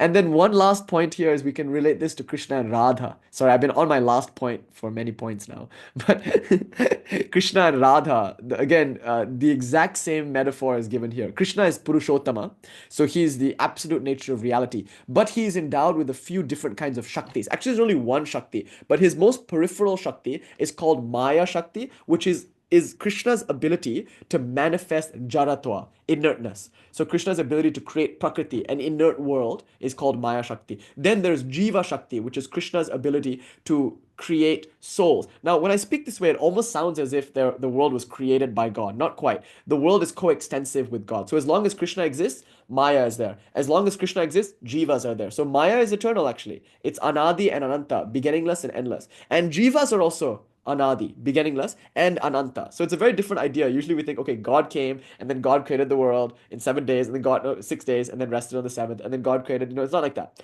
There are always souls, there's always world, because they are God, actually. God's peripheral brilliance. And then there's something called Swarupa Shakti. The most important aspect of Swarupa Shakti, the word Swarupa means one's own essence. So God's essential Shakti is called Hladini. And Hladini Shakti means God's self-reflexive power to enjoy himself. So Radha is the personification of Krishna's self-delight. See, similar to Vimarsha. So here we have Krishna as the Rasika in the form of Radha. So Radha, Rasika, meaning she's the one that can taste Krishna. But Krishna is the taste, the rasa. So rasa and rasika are here made into one. That's why I was talking about the Kama Sutra some time ago. There's a practice in the Kama Sutra where before you make love to anybody, the first thing you have to do is you have to paint them or draw them, usually with charcoal. So you draw their face, you sketch their face. So in the beginning, she or he or they are the rasa, the flavor, and you are drawing them. Then you show them the drawing. probably the courtship depends on how well you drew them. If you're not a good drawer, you better be more abstract with your design. Draw me like one of your Kali girls. And then you draw, and then you show. And now this is a very important moment because the rasa becomes the rasika. Now, the one who was the taste becomes the taster. So she, him, he, they are now looking at the work that the person made of them and they're savoring it. Do you see? This is a very tantric idea, actually, that the one who was savored can now become the savorer. Krishna is savored. Nothing is more attractive, nothing is sweeter, nothing more blissful than Krishna. But it takes a Radha Rani to be able to explore and express and experience that. So Radha is inseparable from Krishna, the way heat is inseparable from fire. She is his ability to delight in his own sweetness. And there's always this slight separation between the two, in the same way that Spanda is always oscillating out and oscillating in. So you can think of the full moon as being Krishna, so cooling and so alluring. There's something about the full moon that speaks of mystery and romance and beauty and joy and fullness. Radha is like the burning sun. That's why she's typically described as being red. And she experiences viraha, this tremendous anguish at being separated from Krishna. And that viraha, Tulsidasa says, is, he said, one tear cried in the name of viraha is sweeter than all the joys of the world combined. In other words, feeling tremendous, heart-wrenching anguish at being separated from the object of your love is better, is sweeter, is more fulfilling than all the pleasures and joys of the world combined. So even God's anguish is sweet. But it's a fiery kind of anguish. Like Radha is beside herself with anguish. She's ripping her veil and she's fainting and swooning, and every creeper on every tree reminds her of Krishna. She can't see a cow without losing it. Like everything reminds her of Krishna, and she can't find Krishna anywhere. So she's colored in red. Her skin is red because she's the embodiment of pure passion. Radha is Ragini, and Rasika. She's the ultimate passionate lover of God. She has prema or mahabhava, and they call it madhu sneha, this bath of honey, because she feels that Krishna is hers. There's this mamatwa, God is my very own. Once Krishna manifested his four-armed form in front of her, and she forced him to come back as a two-armed fella, because she knows that that's my Krishna. So she won't let him go. And that feeling of mamatwa, that passionate attachment to Sri Krishna, gives her mahabhava, which develops into prema, which causes her to experience the sattvika vikaras, the ashta sattvika vikaras, the eight devotional effects like horripilation and fainting and crying and laughing and like all these various passionate outbursts which come from loving God, you see. So Radha has all of that, so she's the sun, and Krishna, he's the pure moon. And look, in an eclipse, the metaphor is again so beautiful. The moon and the sun are making love. And that's why in that Tantra we were talking about how like there's scenes where you can see the hikis. And that's an important thing, the marks of love. And then all the gopis are delighted by that. They're delighted that just last night, Krishna and Radha were in union, because that represents the union of Ida and Pingala in the Shushumna Nadi, like that. So that's another reason why the eclipse is so important, just to use the Vaishnava language that we were speaking of last night, you see. Okay, so I think we'll stop. Oh, sorry, I think this has to be the last thing. But that my career is nothing but one more thing. I feel like that should be on the gravestone. I'm going to be cremated, but should I have a gravestone? Maybe that should be like, one more thing. Swamiji said, I might find it good to get out of the body, but I will never cease to work. I will continue to go on working until the entire world knows that it's one with God. One more thing. Anyway, so I want to show you this verse because it was an eclipse. And we talked about Rahu and all that. And we're talking about tantric metaphors regarding the eclipse. I just want to point out that in our text, which we're studying on Friday mornings or evenings in the UK and in the EU, we're studying this Paramārthasāra. And in the Paramārthasāra, Abhinava appeals to Rahu. He talks about Rahu as a metaphor for inertness. So he says, Rahura drishopi yatha shashi bimbhastaha prakashate tadvat sarvagatopya yamatma vishayas shrayane dhi mukure. It's a very beautiful word, actually, this one. Shrayanena. Yes. So this word is so beautiful. And so just like Rahu, while invisible, so this Rahu over here, he's invisible, becomes revealed when crossing the moon. So actually what you're seeing in the eclipse is you're seeing Rahu, the inauspicious, noxious spirit, face to face. Because he's invisible unless he crosses the moon. When he crosses the moon, he becomes revealed. so too the omnipresent self is reflected in the mirror of the intellect through the assistance of sense perception. So I don't know how to translate this ashraya. Vishaya means sense perception. Ashraya means resort or refuge. So Vishaya Ashraya Nena. So through or by Nena. So in that noun form. Nena, through resorting to the refuge of the senses, or through resorting to the senses, consciousness appears sentient. The same way, Rahu, though invisible, appears visible during the time of the eclipse. So basically, this verse 8 is all about insentience. We ask the question, if God is consciousness and if everything is consciousness, why do some things appear to be insentient? In other words, explain to me jaratva, insentience. And in the Vaishnava Tantric world, they'll say, well, jaratva is the power of Sri Krishna. Sri Krishna has Maya Shakti, the power to manifest insentient objects. Whereas in the non-dual Shaiva world, that's not admitted. There is no power to manifest Jaratva because there is no Jaratva. Everything is God equally. This is not abheda bheda, the idea of distinction within distinction, which I argued last night is actually a very much more tantric way of looking at things. But this is abheda, non-difference. So how do you explain, if everything is God, if everything is consciousness, why isn't everything conscious? And more importantly, your consciousness is both consciousness that is conscious of itself. It's both Shiva and Shakti. It can't just be Shiva, it's also Shiva and Shakti. So, how do you explain this? And the answer is very simple, with an appeal to the eclipse. See, just like Rahu is invisible, but he becomes visible when he's in front of the moon, just like that, consciousness is everywhere, but you only perceive consciousness when it comes into contact with a subtle body, namely a mind. So here the moon is described as a metaphor for the mind. And consciousness is described as the sun, which is an all-pervasive light. And it's only when the light is reflected on the moon that you get a mind. But also, by linking consciousness with Rahu, what Abhinava Gupta has done is he's taken something inauspicious and he's used it as a metaphor for God. Do you see the brilliance of this? I'm not sure that I quite emphasized this when I first commented upon the verse 8. So in that lecture we gave some time ago on verse 8, I talked about the moon as a metaphor for consciousness. But really, I forgot to say this point. And this is one of the most important points, that Rahu is considered inauspicious. But in this metaphor, in this drishtanta, Rahu is being used as a metaphor for God. Just as God is usually invisible but becomes visible in the human being or in the animal, just like that, Rahu is invisible until he comes in contact with the moon.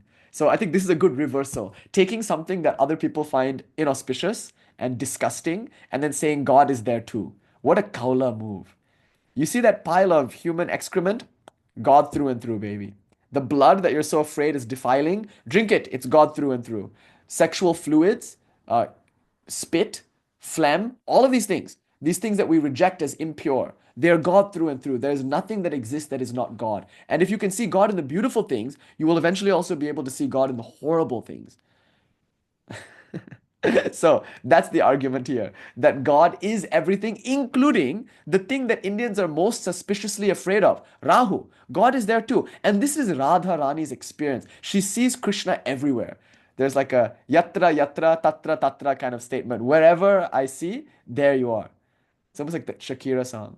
Wherever, whenever, I know we'll be together. I'll be here and you'll be there. Like that's Radha Rani's experience. Like wherever she looks, she sees Krishna.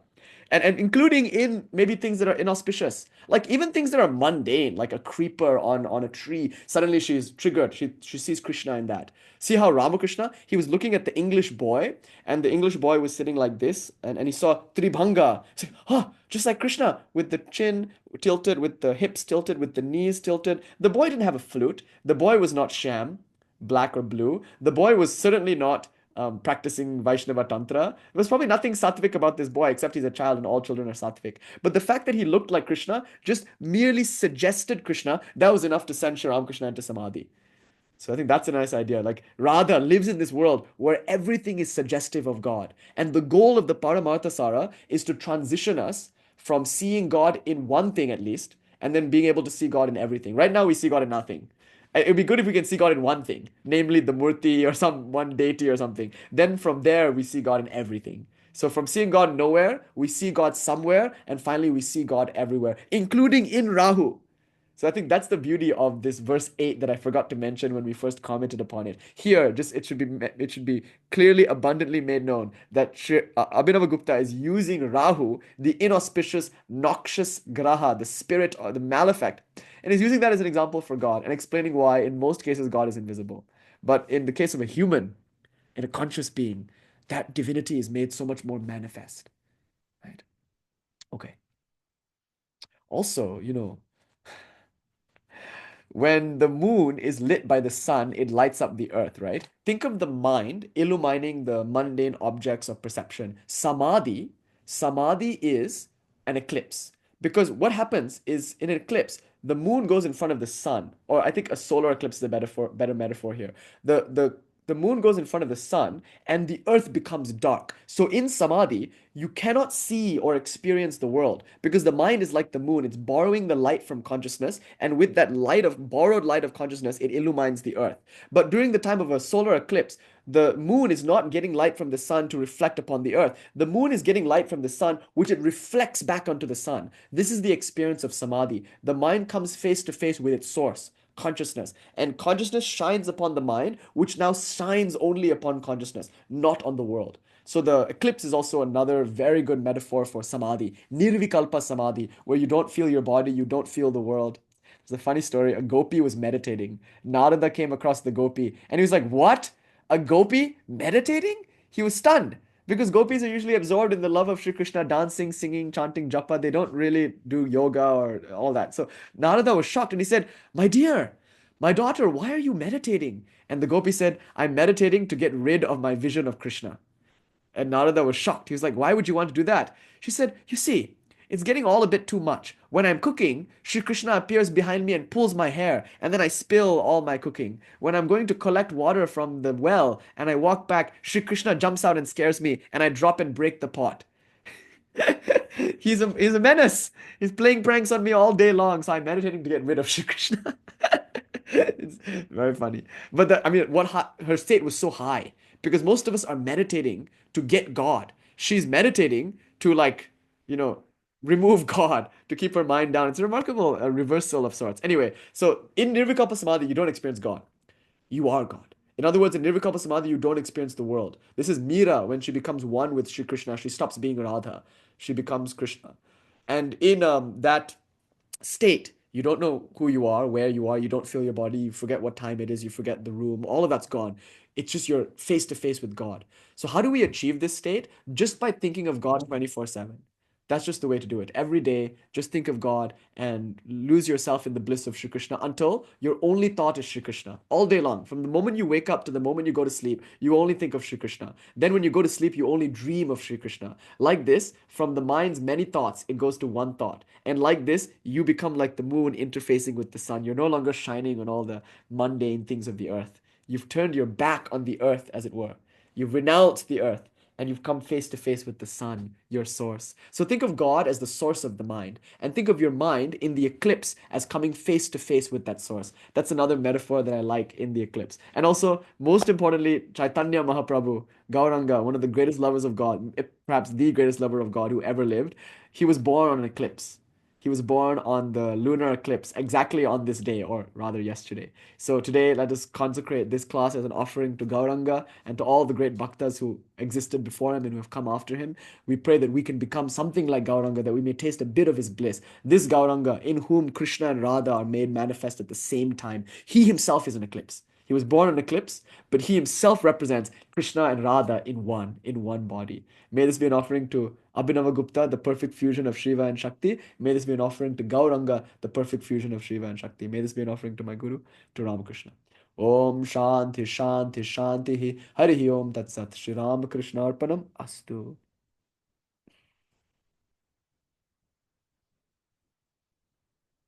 Radhe Radhe.